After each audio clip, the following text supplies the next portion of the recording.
에스겔 3장 22절에서 27절까지 우리 한 목소리로 봉독하겠습니다. 에스겔 3장 22절에서 27절 함께 봉독합니다. 여호와께서 권능으로 거기서 내게 임하시고 또 내게 이르시되 일어나 들로 나아가라. 내가 거기서 너와 말하리라 하시기로 내가 일어나 들로 나아가니 여호와의 영광이 거기에 머물렀는데 내가 전에 그발 강가에서 보던 영광과 같은지라. 내가 곧 엎드리니 주의 영이 내게 임하사 나를 일으켜 내 발로 세우시고 내게 말씀하여 이르시되 너는 가서 내 집에 들어가 문을 닫으라. 너 인자야 보라, 무리가 내 위에 줄을 놓아 너를 동려 매리니 내가 그들 가운데서 나오지 못할 것이라. 내가 내 혀를 내 입천장에 붙게 하여 내가 말 못하는 자가 되어 그들을 꾸짖는 자가 되지 못하게 하리니 그들은 패역한 족속임이니라. 그러나 내가 너와 말할 때에 내 입을 열리니 너는 그들에게 이르기를 주 여호와의 말씀이 이러하시다 하라. 들을 자는 들을 것이요 듣기 싫은 자는 듣지 아니하리니 그들은 반역하는 족속임이니라. 아멘. 지난주에 에스겔이 하나님의 파수꾼으로 세워지는 것을 보았습니다. 여러분, 파수꾼은 무엇이 밝아야 됩니까? 눈이 밝아야 되고 귀가 밝아야 됩니다. 그래서 눈이 쫑긋, 귀가 쫑긋, 눈이 반짝반짝 빛나야 파수꾼의 역할을 하는 겁니다. 그리고 또 하나 중요한 기능이 있습니다. 뭐가 있어야 되죠? 입이 있어야 됩니다. 입이. 눈으로 보고 귀로 듣고 적이 쳐들어오면 입으로 고함을 질러서 적이 쳐들어온다고 고함을 질러야 됩니다. 그런데 파수꾼이 만약에 기머거리고 파수꾼이 장님이고 파수꾼이 벙어리 같으면 이게 파수꾼이 안 되죠. 그래서 지난주에 보았을 때 이사야서에서 보면 이스라엘의 선지자들이 짖지 못하는 개라고 벙어리 파수꾼이 되었다라고 그렇게 공격을 하고 있습니다. 그런데 놀랍게도 오늘 말씀에 보면 하나님께서 에스겔로 벙어리 되게 해버립니다. 혀가 입천장에 들어붙게 하신다. 옛날 성경에 보면 벙어리 되게 하셨다라고 말씀합니다. 그러니까 하나님께서 왜 벙어리 되게 합니까? 선지자를 세웠다면 입으로 늘 하나님의 말씀을 선포해야 되는데 왜 벙어리 되게 하시는가? 그걸 중심으로 오늘 말씀에서 선지자의 기능 또 선지자의 역할, 선지자가 무엇을 고발하는지, 그럼 오늘 이 시대에 이런 선지자의 말씀이 우리에게 어떻게 적용되는지를 말씀을 보고자 합니다. 그러면 선지자는 하나님의 말씀을 있는 그대로 전해야 됩니다. 더하거나 빼면 안 됩니다. 액면 그대로 전해야 됩니다. 그래서 지난주에 보았을 때 선지자는 저항하기도 합니다. 하나님 이러면 안 됩니다. 나 못하겠습니다. 또는 중보자 역할도 해요. 선지자가. 하나님이 연약하니까 이들이 감당할 수 없습니다. 그럼 하나님께서 또 조금 유예를 해주시기도 해요. 때로는 모세가 중보자로서 이스라엘 백성들의 죄를 용서를 구했을 때 하나님 용서도 해주시잖아요.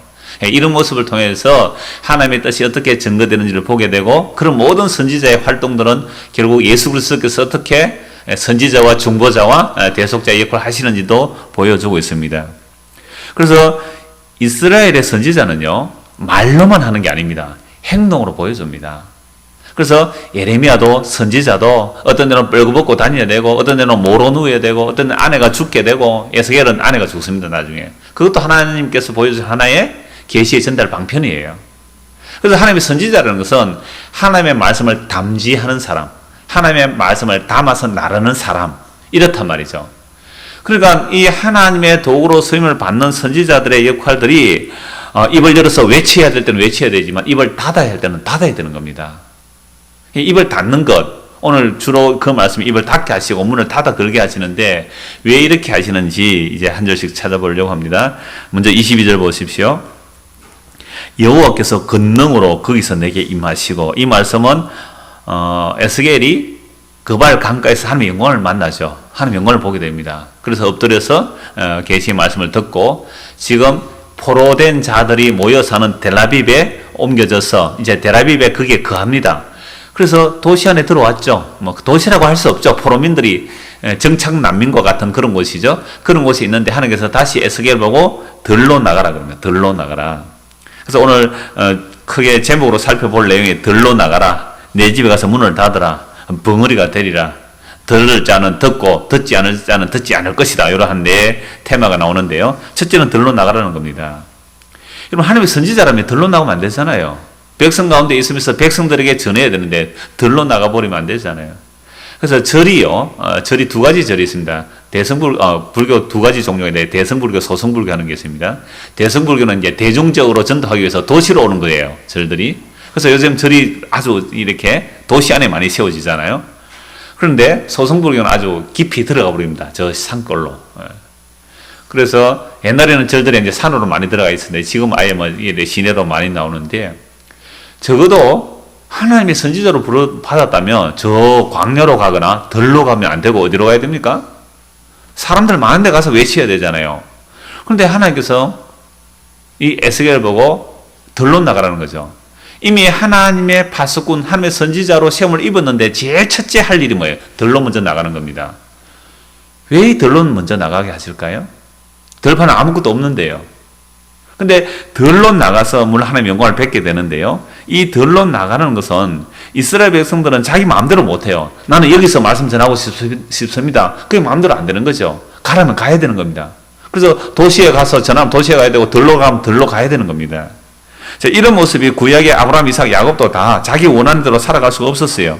하나님의 뜻을 담아내는 그릇으로 사용되는 겁니다. 그래서 모세도 한번 보십시오.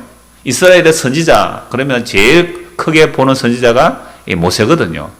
이 모세가 애국 광야, 바로의 왕국에서 40년을 살다가 자기 민족 구하려고 뭐 이렇게 애국군들 쳐 죽여서 들통나서 도망가지 않습니까? 광야에서 40년, 빈들에서 40년을 지냅니다. 완전히 모든 희망을 다 버리게 하는 80세 노인 되었을 때 하나님이 불러내시잖아요. 그래서 이스라엘 백성을 인도하여 다시 광야에서 40년. 그래서 모세는 40년을 광야에서 지내고 출애굽한 이스라엘 백성을 다시 또 40년 광야, 80년을 광야에서 보냅니다. 그런데 놀랍게도 사도행전에서 보면 사도행전 7장 38절을 보면 이때 광야 시대를 뭐라고 표현하냐면 광야 교회라 그럽니다. 교회의 출발이 어디서 시작된단 말이죠? 광야, 즉 빈들, 아무것도 없는 텅 빈 곳에서 시작이 되는 겁니다. 그래서 광야에서 모세가 이스라엘 백성을 출애굽해서 가나안 땅으로 들어갈 때 그 광야 시대 전체를 광야 교회라고 했다면 오늘날 예수님을 믿는 우리도 이 땅에 예수를 믿고 우리가 이 땅에서 죽을 때까지는 뭐로 살아가는 거죠? 광야 교회로 살아가는 거예요. 광야. 빈들에서. 그래서 선지자, 이사야 시대의 선지자도 빈들에서 외치는 소리가 나왔다는 거예요. 빈들에서 외치는 소리. 그게 세례요한이 외침 아닙니까? 그럼 오늘 저와 여러분 이 땅을 살아갈 때 무엇으로 살아가야 되죠? 광야에서 나그네로 살아가는 사람. 그게 교회예요. 베드로 사도로도 흩어진 12지파에게 문안하노라 그랬습니다. 흩어진. 교회는 흩어져서 나그네로 살고 있는 거죠. 근데 오늘날 교회들이 광야로서 살아가는 것이 아니고 이 땅에서 부동산 확보해서 천년만년 살 것처럼 산다면 그건 교회라고, 교회 포기라는 거예요. 교회 포기. 물론 필요에 의해서 뭐 모일 수 있는 장소를 마련할 수는 있습니다. 예배당을 건물 지을 수 있잖아요. 그러나 그걸 과도하게 지나치게 하여 아예 그걸 마치 성전화 해버리는 것. 그건 텐트 정도로, 텐트의 개념으로 하면 되죠. 잠시 머물다 가야 될 것으로 생각이 되는데 그렇게 안 되면 광야교회라고 할 수가 없죠.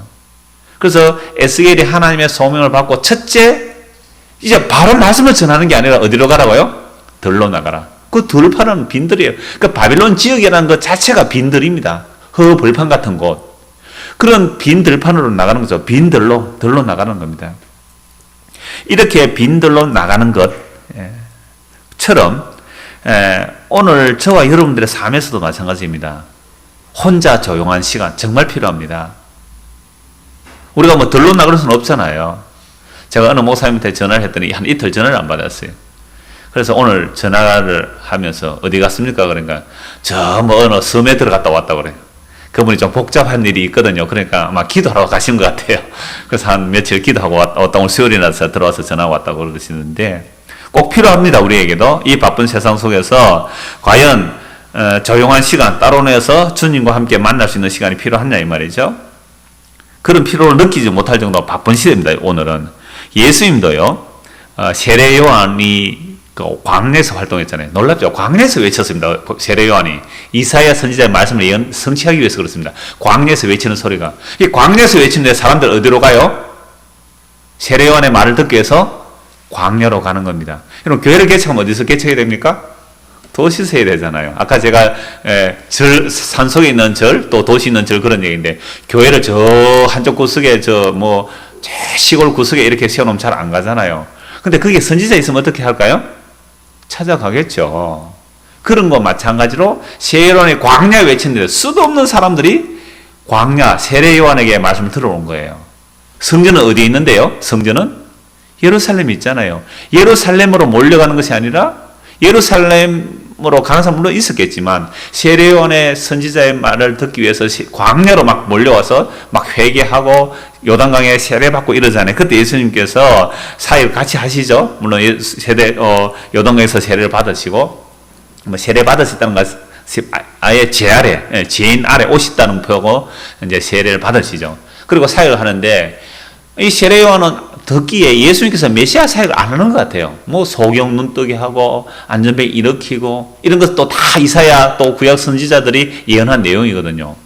그래서 이 세례 요한이 예수님께 사람을 보냅니다. 우리가 메시아를 기다려야 합니까?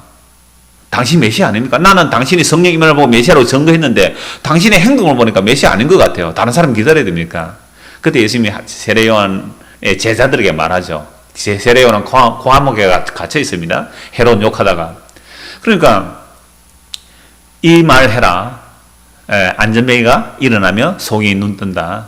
이건 바로 메시아가 할 일을 이사야 선지자가 예언했노니 그대로 일어나고 있는데 메시아 맞다는 말입니다. 그러면서 예수님 하신 말씀이 나로 인하여 실족치 않는 자가 복이 있다라고 말씀하시면서 하신 말씀이 마태복음 11장 7절에서 9절 말씀입니다. 그들이 떠남에 즉 세례 요한이 제 떠났습니다. 예수께서 무리에게 요한에 대하여 말씀하시되 너희가 무엇을 보려고 광야에 나갔더냐? 바람에 흔들리는 갈대냐? 그러면 너희가 무엇을 보려고 나갔더냐? 부드러운 옷 입은 사람이냐? 부드러운 옷을 입은 사람들은 왕궁에 있느니라. 그러면 너희가 어찌하여 나갔더냐? 선지자를 보기 위함이었더냐? 옳다. 내가 너희에게 이르노니 선지자보다 더 나은 자니라. 광야에 너희를 왜 나갔니? 빈들에 왜 나갔니? 이 말입니다. 갈대 보러 갔느냐? 아니죠. 광야에 나간 이유가 뭐죠? 부드러운 옷 입은 사람은 왕궁에 있고 광야는 없잖아요. 그래서 이 세례 요한이 낙타 털옷, 가죽 옷을 입고 메뚜기가 석청을 먹었거든요. 꼭 구약시대 엘리야의 사역과 같아요. 엘리야가 들판을 돌아다니지 않았습니까? 까마귀가 주는 거 먹어가면서 가죽 옷을 입고 꼭 엘리야의 사역처럼 세례 요한이 지금 광야에서 사역을 하고 있는데 예수가 너희들 광야에 왜 나갔느냐? 그래 우리 보고 이제 빈들로 나가라면 빈들로 한번 나가봐야죠, 그죠? 빈들로 왜 나갔다 왔습니까? 뭐로 빈들로 갔습니까? 억새풀 멋있는 거 그거 보러 갔어요? 가을 들판에? 뭐 보러 갔느냐는 겁니다. 선지자 보러 갔지요? 맞다. 그분이 그 세례 요한 선지자 맞다. 그런데 어떤 선지자보다 더 큰 선지자라고 했습니다. 구약 마지막 선지자, 예수를 직접 본 선지자. 그래서 가장 큰 선지자라고 했습니다. 여자가 낳은 자 중에 가장 큰 선지자라. 왜? 예수님을 직접 본 선지자이기 때문에. 그래서 예수님이 하신 말씀이 계속 이어지는 말씀을 보면 10절에서 말라기에서 아버지의 마음을 지난주에 말씀드렸죠. 아버지의 마음을 아들에게로 자녀의 마음을 아버지께로 돌이키로 엘리야가 온다 그랬잖아요. 그 엘리야가 바로 이 세례 요한이라고 예수님 말씀했습니다. 세례 요한하고 엘리야하고 같아요 달라요 단어가? 다른데 세례 요한 보고 예수님께서 엘리야다 하면 뭐랍니까? 그 세례 요한이 엘리야 되는 겁니다. 여기에 비토다는 사람은 예수님을 주로 인정 안 하는 사람이죠. 저는 이렇게 너무너무 좋은 거 있죠, 성경에. 보세요. 세례 요한 보고 뭐라 그런다고요? 엘리야다. 이러면 엘리야입니다. 우리 경전도사도 뭐 제가 예수라 그러면 엘리야 하면 이제부터 뭐라 해야 됩니까? 엘리야다 이렇게 해야 돼요. 그거 막 웃잖아요. 안 웃어요. 물론 제가 예수님이 아니기 때문에 웃어도 상관이 없습니다만은 이게 왜 그렇게 기쁨 소식이 되느냐면요. 우리 다 죄인이잖아요. 진짜 제가 수요일 비 올 때마다 이 찬송합니다. 388장 비바람이 칠 때에 나는 죄와 악함이 가득하게 찼으나 얼마나 그게 내 사실을 다 보여줍니까? 예수님께는 진리와 은혜가 충만하도다. 그 진리와 은혜로 생명수로 나에게 좀 채워주십시오. 나 주님 죄와 악함이 가득합니다. 이런 죄인을 보고 예수님께서 뭐라 그러세요? 예수 믿는 자에게 너는 뭐라고 해요? 의인이다. 여러분 세례 요한 보고 엘리야를 하는 게 더 기적이겠습니까? 죄인 보고 의인을 하는 게 더 기적이겠어요? 둘 다 똑같은 기적이죠. 세례 요한이 엘리야로 하는 거나 속았죠, 여러분들? 죄인은 의인을 하나 똑같잖아요. 그 하나님의 창조의 능력이 예수님의 말씀이 창조의 능력이죠. 그래서 구약의 선지자를 보내신 분이 예수님이세요. 그 여호와의 영 그런데 베드로전서 1장 10절에서 11절 말씀 보면 그리스도의 영이 엘리에게 들어간 겁니다. 그리스도의 영이 모세에게 들어간 것이고요. 그리스도의 영이 노아에게 아담에게 들어간 겁니다. 그래서 예수님을 증거하잖아요. 그래서 구약의 엘리야에게 임했던 그 영이 지금 세례 요한에게 임하여 지금 예수님을 증거하고 있는 겁니다. 그래서 여러분들 들에 왜 나갔습니까? 뭐하러 갔어요? 선지자를 보러 갔냐? 선지자 맞다. 그 선지자 누굴 증거했느냐? 바로 날 증거하지 않았냐 이 말입니다. 오늘 여러분들이 여기가 빈들이에요. 사실은 들판이에요. 들판. 여러분들 집은 집이잖아요. 그럼 여기 오실 때 여기에 들로 나온 거예요. 빈들로.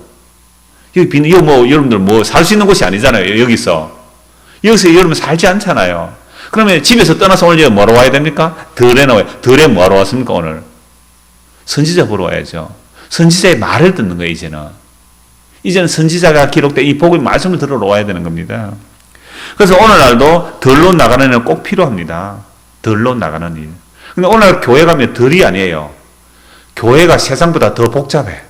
세상보다 더 바빠요. 얼마나 프로그램들 많이 돌아가는지 정신이 없습니다. 일주일 내내 교회 돌아다니는 교회 어이구 힘들어. 교회 하루에 서너 번씩 나가보십시오. 정신 못 차립니다. 이 뭐 세상 어째 돌아가는지 몰라요. 그건 들이 아니죠. 그죠? 빈들이 아닙니다. 그래서 교회 오면 일보다는 조용하게 앉아서 주님의 말씀을 듣는 자리여야 합니다. 그렇지 않으면 교회 와서 주의 말씀 안 듣고 뭐 하다가 돌아가겠습니까? 이 금요일 났다가 김장한다고 지금 머리 아픈 분 많을 거예요. 이 김장이 고춧가루 값 많이 올랐는데 고춧가루 어디서 사면 배추는 어디서 사면 이거 막 머리가 복잡해 지금 말씀이 안 들립니다. 김장 잊어버리세요. 김치 안 먹으면 되잖아요. 그런 식으로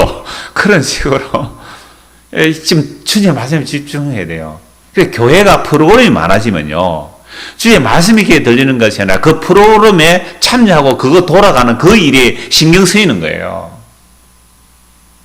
그래서 만약에 우리가 다음 주에 새생명 전도 축제 한다 그러면 뭐 해야 되겠습니까? 새생명 전도 축제 한다면, 야, 어디 가서 한 사람 데리고 오지. 야, 내가 체면에 이 장로가 돼가지고 한 10명은 데리고 와야 될 텐데 어디서 데리고 와지? 근데 학교 선생님도 제일 편하더라고요. 야, 니 교회 와면 선생님 뭐 오라 하는데 안 올 수가 있어요? 그래서 오더란 말이죠. 그래서 어떤 학부모는 초등학교 선생님이 오락하니까 왔는데 오가지고는 제가 등록카드 쓰라고 전도사 때 그랬어요. 이름 뭡니까?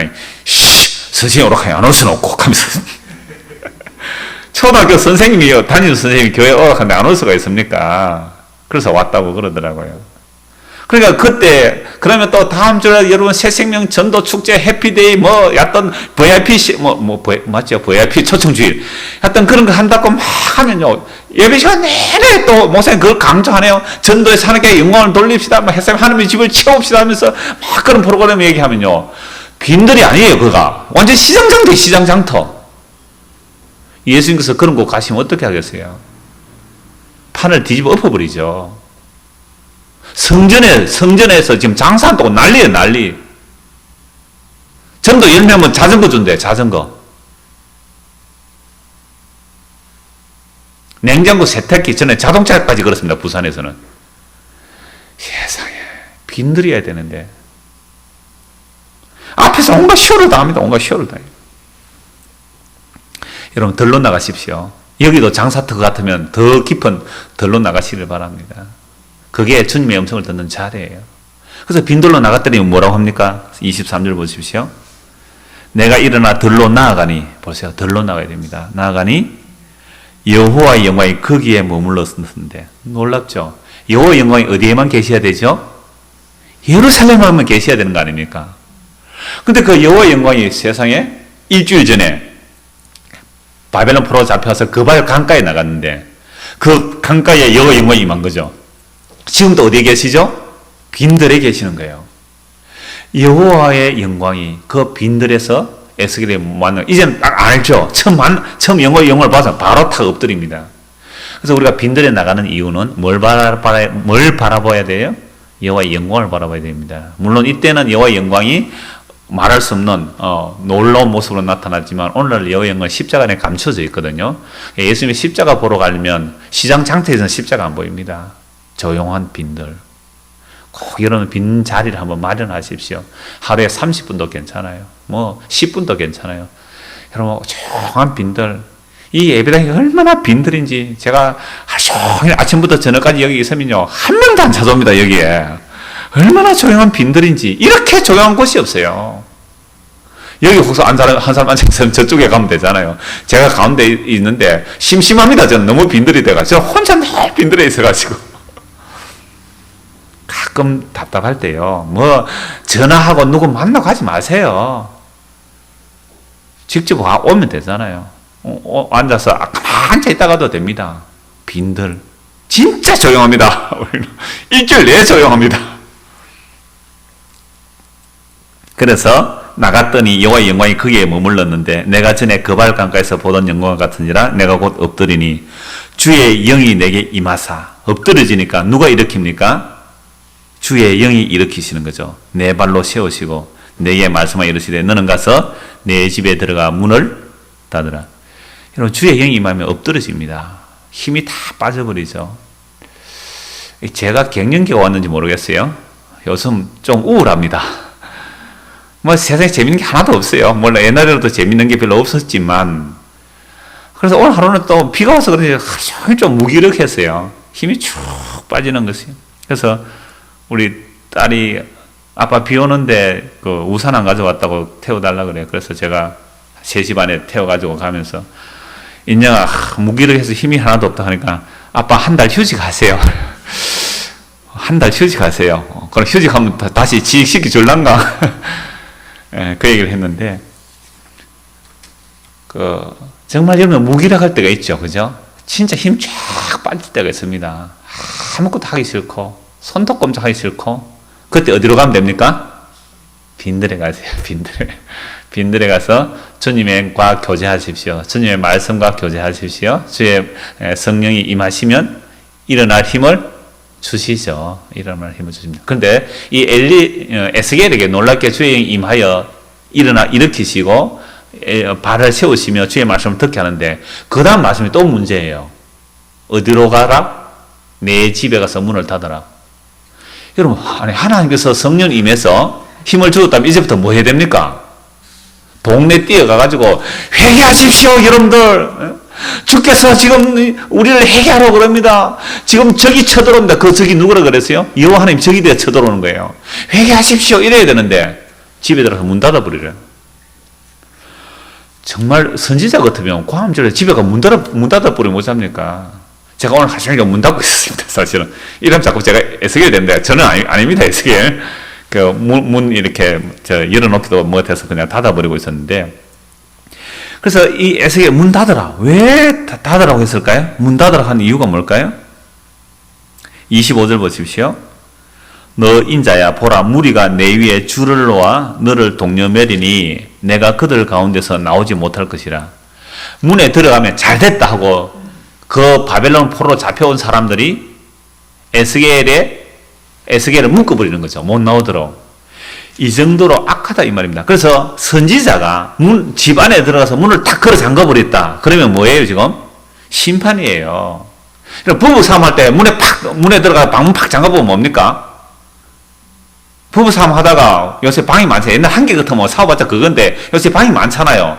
방이 많으니까 부부싸움 하면 팍 방문 열고 다른 문에 들어가 방문 탁 잠가버리잖아요. 그건 뭔 말이에요? 문에 들어가 방문 닫아보는 말은?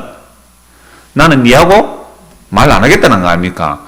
그러면 남편이 잘못했다 그러고 또 아내가 또 남편이 들어가서 문 잠글 수 있어요. 소심한 그런 사람은 또 문 탁 잠궈볼 수 있어요. 소심한 남자들은. 그럼 아내가 가서 또 두드리가 잘못했다 하면 열어줘야 되잖아요. 근데 이 에스겔이 문 잠가버렸어요. 들어가서 문 딱 닫아버렸습니다.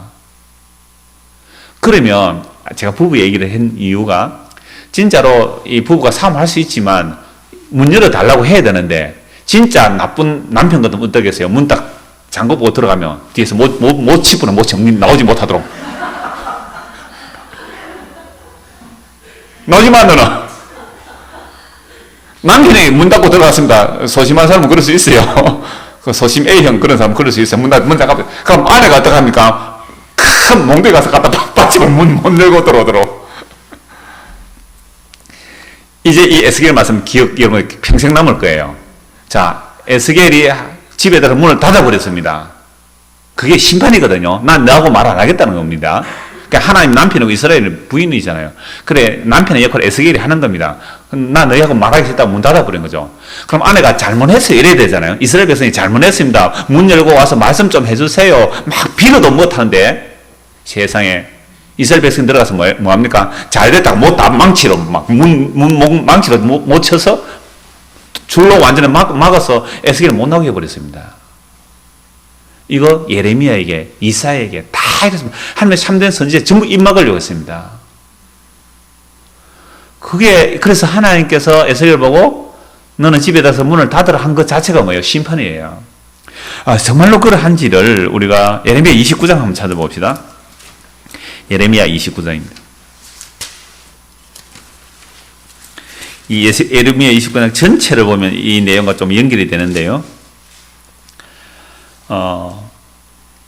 예레미야 선지자가 바벨론의 포로로 잡혀간 자들에게 편지를 보냅니다. 29장 1절 보십시오. 선지자 예레미야가 예루살렘에서 이 같은 편지를 느부갓네살이 예루살렘에서 바벨론으로 끌고 간 포로 중 남아있는 장로들과 제사장들과 선지자들과 모든 백성에게 보냈는데, 그래, 바벨론의 포로 1차, 2차, 3차 이렇게 잡혀가는, 한꺼번에 다 잡혀간 건 아닙니다. 그래서 바벨론 포로로 잡혀가 있는 자들에게 이제 예레미야가 편지를 보내서 뭐라고 하느냐면, 이렇게 말합니다. 4절에, 만군의 여호와 이스라엘 하나님께서 예루살렘에서 바벨론으로 사로잡혀가게 한 모든 포로에게 이와 같이 말씀하시니라. 너희는 집을 짓고 거기서 살며 텃밭을 만들고 그 열매를 먹으라. 아내를 맞이하여 자녀를 낳으며 너희 아들이 아내를 맞이하며 너희 딸이 남편을 맞아 그들로 자녀를 낳게 하여 너희가 거기에서 번성하고 줄어들지 아니하게 하라.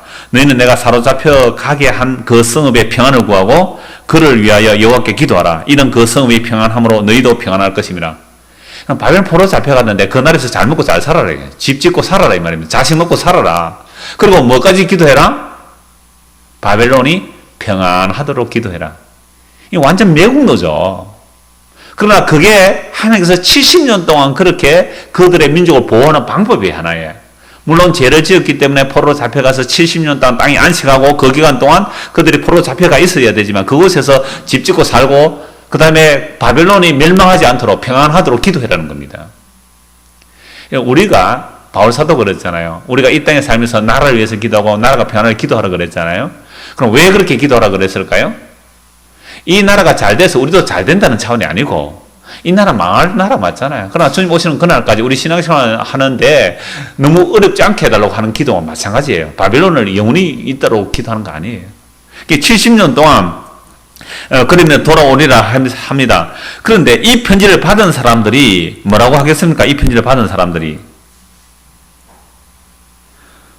오히려 예루살렘에 있는 선지자들에게 또 제사장들에게 편지를 보냅니다. 편지를 보내가지고 그 예레미야 그놈 그 잡아 죽이라 이렇게 말합니다. 예레미야 잡아 죽이라고.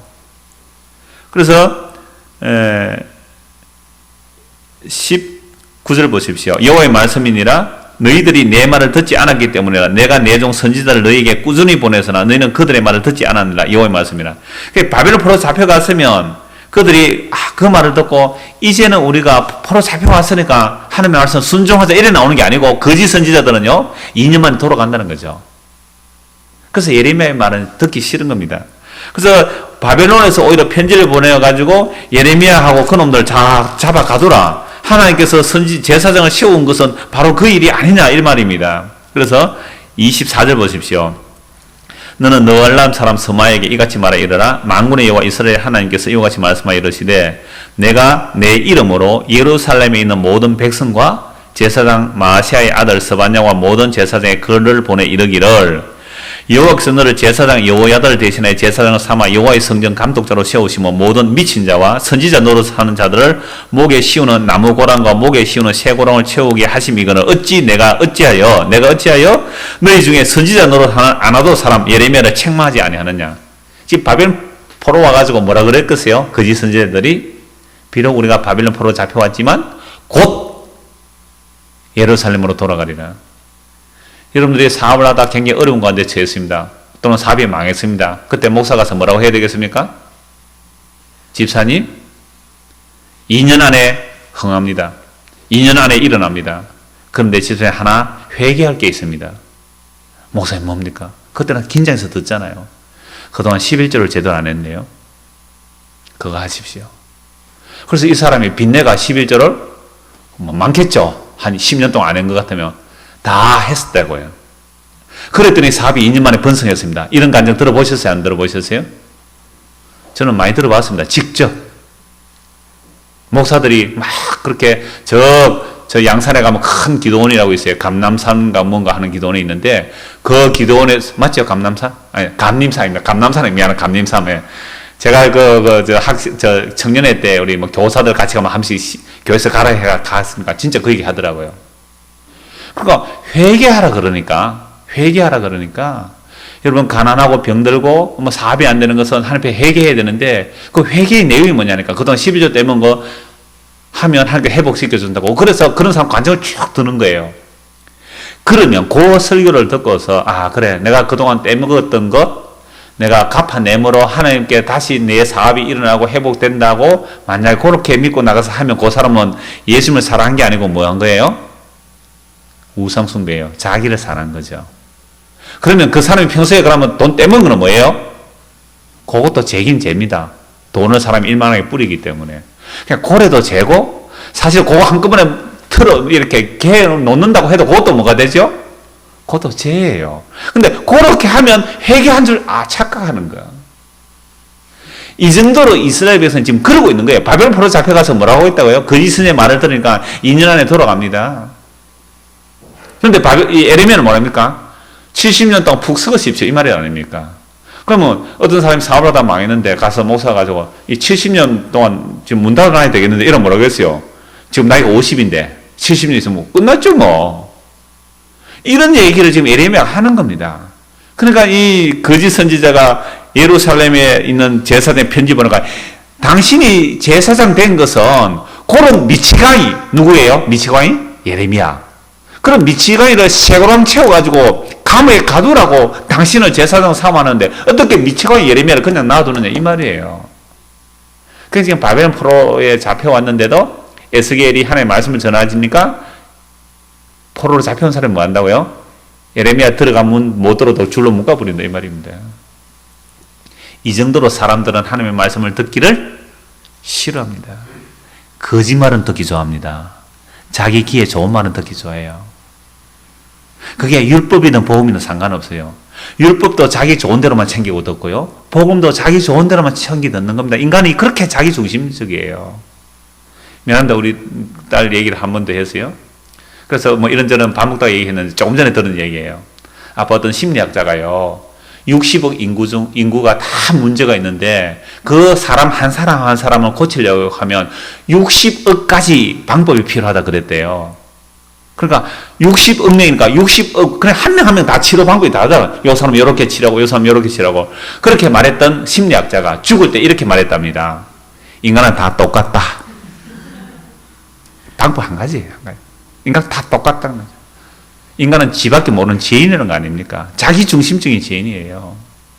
바벨론 포로 잡혀가도 정신 못 차리고 있기 때문에 바벨론 포로 잡혀가도 그래서 문 닫아버리래요. 그 다음에 더 중요한 말이 있는데요. 26절입니다. 문 닫아버리는 정도가 아니라 뭐 하라고요?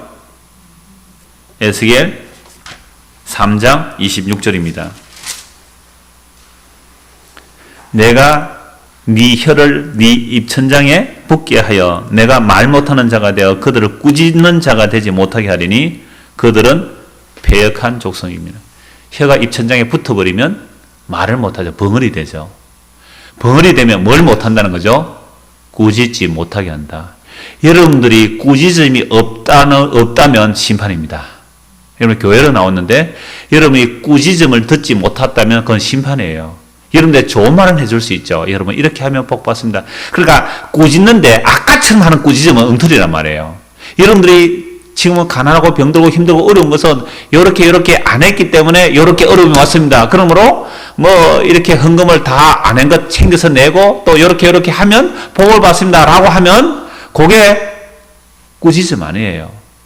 그 말을 좋아하고 가서 복종하고 그 말을 순종하는 이유가 뭐예요? 주님을 사랑한 게 아니에요, 절대로. 나 가난해서 벗어나고 싶어. 나 병에서 고침받고 싶어서. 나 낮은 자리에서 높아지고 싶어서 나오는 것이니까 그게 바로 탐심이라는 우상숭배입니다. 그거 백날 해도 그거 하나님 사랑한 거 아니에요. 돈을 빚어내서 가서 뭐 그동안 했던 거 못했던 거 배로 갚아낸다 해도 그거 주님 사랑한 거 아니에요. 자기 사랑한 우상숭배잖아요. 자기를 위한 것이죠. 그게 어떻게 주님을 위한 것입니까? 그거 회개 절대로 아닙니다. 그래서 꾸짖지 않으면 참된 선지자가 입 벙어리가 되어버렸다는 것은 꾸짖지 않는 거예요. 오늘 한국 강단에 정말 참된 꾸짖음이 있습니까?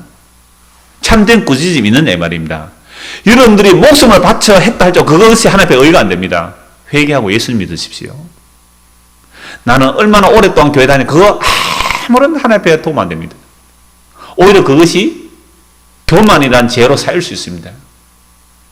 날마다 이런 꾸짖음, 날마다 회개하라 그러고 날마다 주의 말씀으로 책망하는 그 말씀이 들리지 않으면 아무리 언변이 유창하고 말을 잘하고 사람들을 울리고 웃기고 감동을 주고 눈물을 줄줄줄 흘린다 할지라도 벙어리입니다. 짓지 못한 개예요. 벙어리가 딴 게 벙어리가 아닙니다. 하나님의 심판과 하나님의 책망의 말씀이 선포되지 않는 것, 근원적인 돌이킴, 그 말씀이 선포되지 않으면 그게 벙어리예요.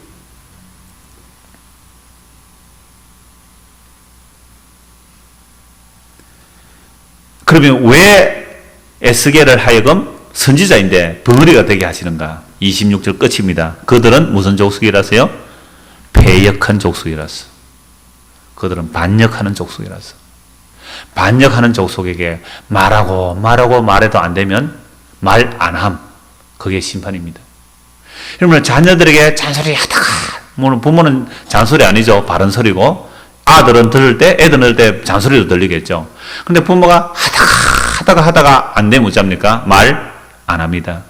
끝이에요. 말 안 하면. 그게 심판이잖아요. 하나님께서 선지자를 통하여 책망의 말씀을 하지 않으면 그게 심판이에요. 왜 입을 벙어리 되게 한다고요?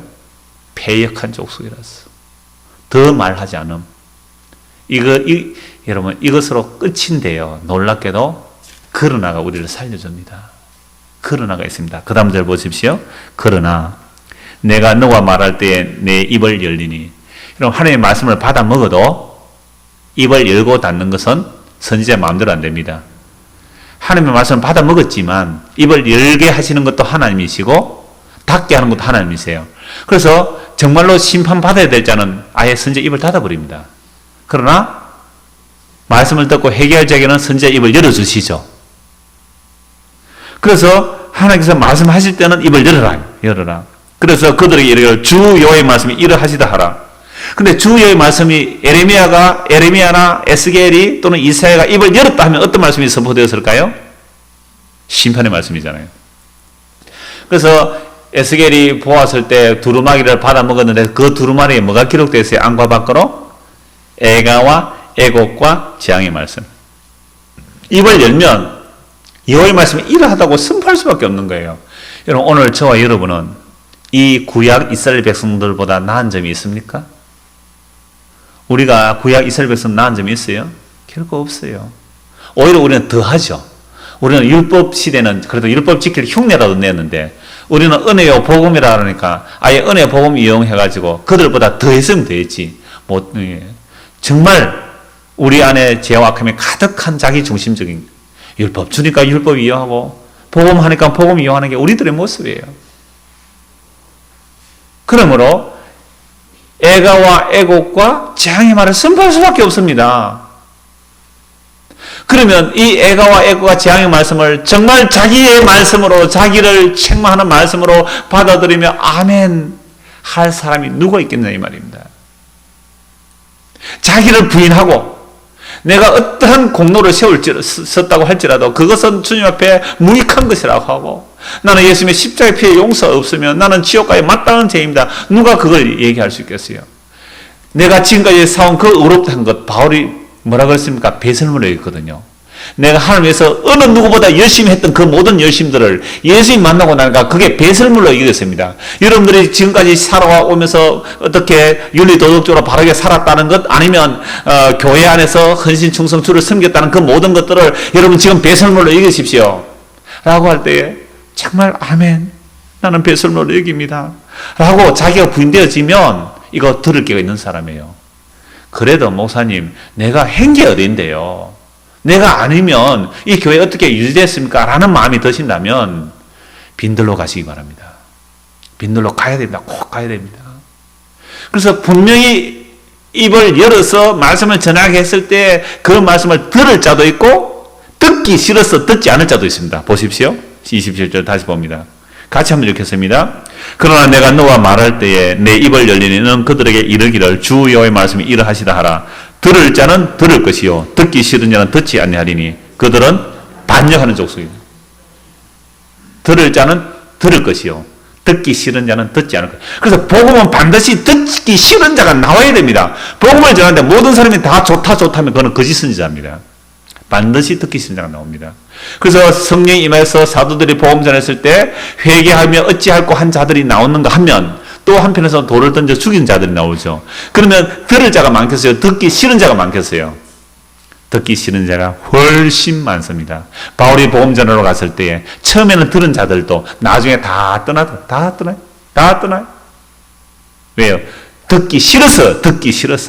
그래서 어떤 선생을 둡니까? 자기 길을 즐겁게 해줄 거짓 선생들을 많이 주는 거예요. 그래서 여러분들이요, 빈들로 나가서 누구 말 들어야 되면 진짜 자기에게 듣기 싫은 소리만 골라서 하는 것처럼 그런 소리에 아멘 할 수 있어야 그게 낮춰진 마음이고 깨어진 마음이에요. 여러분, 누구든지 좋게 해주면 좋아하죠. 좋은 소리 하면 좋죠. 좋은 소리 하는 그 사람도 좋고 좋은 소리 들으니까 그 사람도 좋고 얼마나 좋겠어요. 그런데 선지자라면 자기 마음대로 못하니까, 왜? 그대로 놔두면 그건 심판이니까. 그래서 예수님께서 말씀하셨잖아요. 들을 끼 있는 자는 들으라고. 요한계시록의 7교회에 귀 있는 자는, 들을 끼 있는 자는 들으라. 성령이 교회 하시는 말씀을 들으라고 했습니다. 예수님께서도 공생의 사회 가운데서 늘 말씀하셨습니다. 들을 끼 있는 자는 들으라. 아까 세례요한냐 말씀드렸잖아요. 그 세례요한이 나갔을 때 너희가 뭘 보러 나갔느냐, 뭘 보러 나갔느냐 라고 했을 때에 엘리야가 오리라고 했다. 그 엘리야가 바로 세례요한을 했을 때 예수님께서 마태복음 11장 15절 이렇게 말씀합니다. 들을 끼 있는 자는 들으라. 그 말씀. 들을 끼 있는 자는 들으라. 그래서 오늘 저와 여러분이 이 에스겔을 보면서 그때 그 시대의 이야기가 아니라 오늘 성령께서 오늘 저와 여러분에 통일하게 말씀하세요. 과연 우리는 주의 말씀이 지금 들립니까? 안 들리는 책망의 말씀으로 다른 사람 비교하지 마세요. 다른 사람 생각하지도 말고 내가 과연 주님 앞에 어떻게 서 있느냐를 보시면서 정말 빈들 같은 데 가서 주의 말씀이 들려지면 혹시 하나님께서 나에게 선지자의 입을 막아버린 것은 아닐까? 선지자가 문을 닫아버리듯이 나에게 혹시 막힌 것이 아닐까? 그래서 여러분들에게 날마다 찔림이 오고 책망이 들어진다면 이건 가능성이 있죠.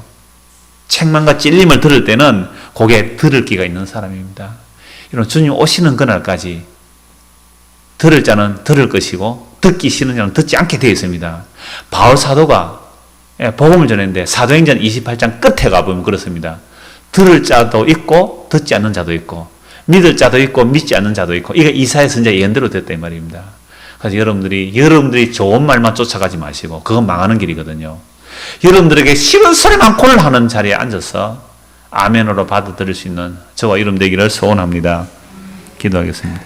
하나님 아버지, 에스겔이 문을 닫아 걸어야 되고 벙어리가 되게 하신 것은 그 말씀을 들을 자들이 패역하고 반역하는 백성들이어서 심판하기 위하여 집안에 들어가 문을 닫아 걸고 입이 번이 되게 했습니다.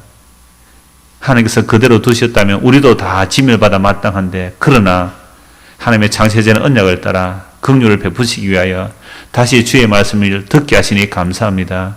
그 주의 말씀에 회개하고 예수님을 주가 그리스도로 믿을 수 있도록 오늘도 우리에게 은혜를 베풀어 주옵소서. 예수 그리스도 이름 받들어 기도드리옵나이다. 아멘.